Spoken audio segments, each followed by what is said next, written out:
Why super empaths are a karma to avoidance.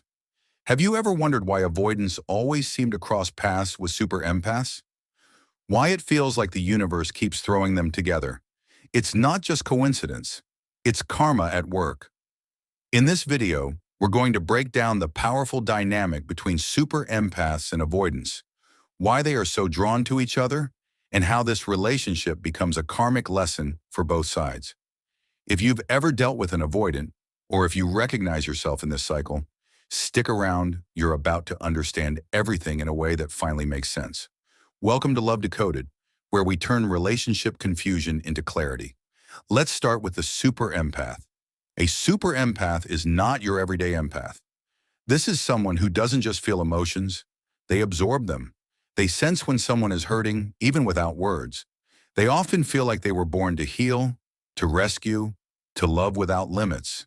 The strength of the super empath lies in their deep compassion, their ability to forgive, and their resilience to pain.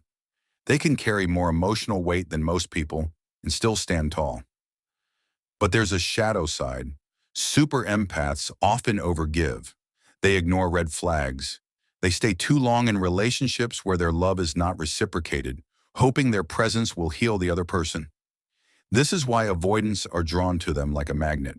Avoidants carry emotional wounds that they rarely face.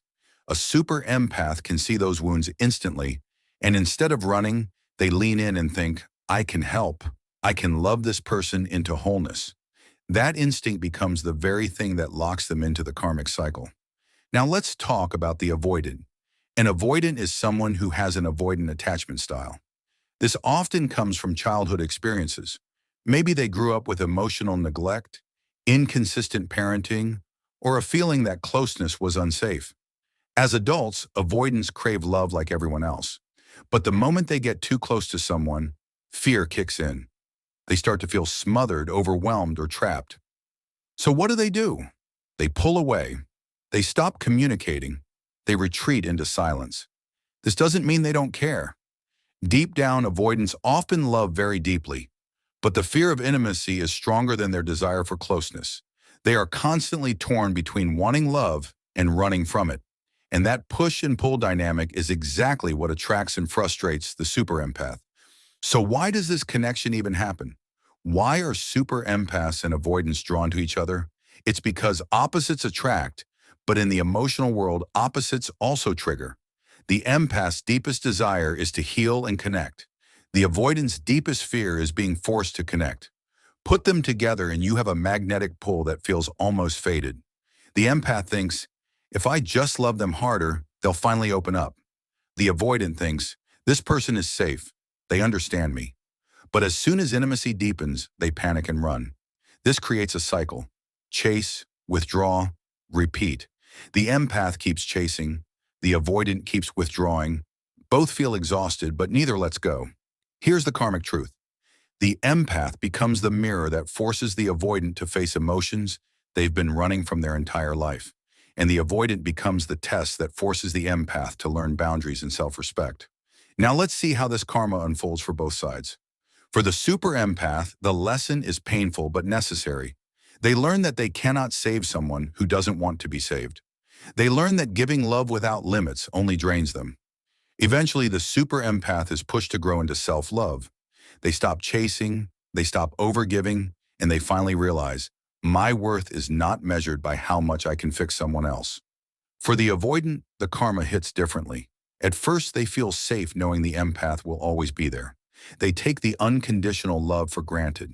They push away, expecting the empath to keep coming back.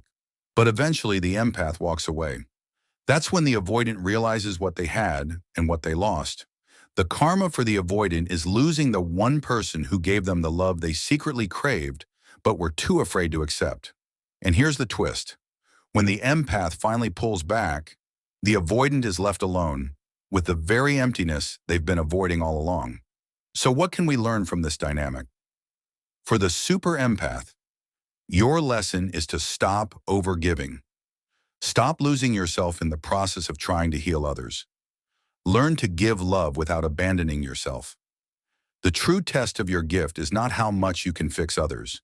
It's how much you can honor your own boundaries. For the avoidant, your lesson is to stop running.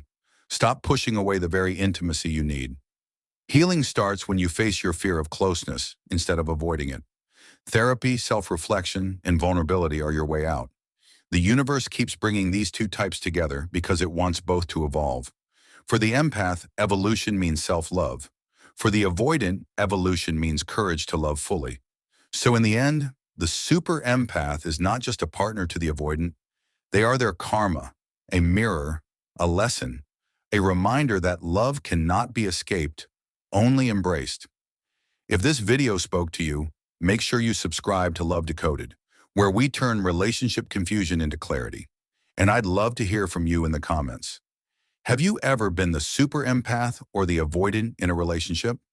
Share your story, because your words might be the clarity someone else is searching for today.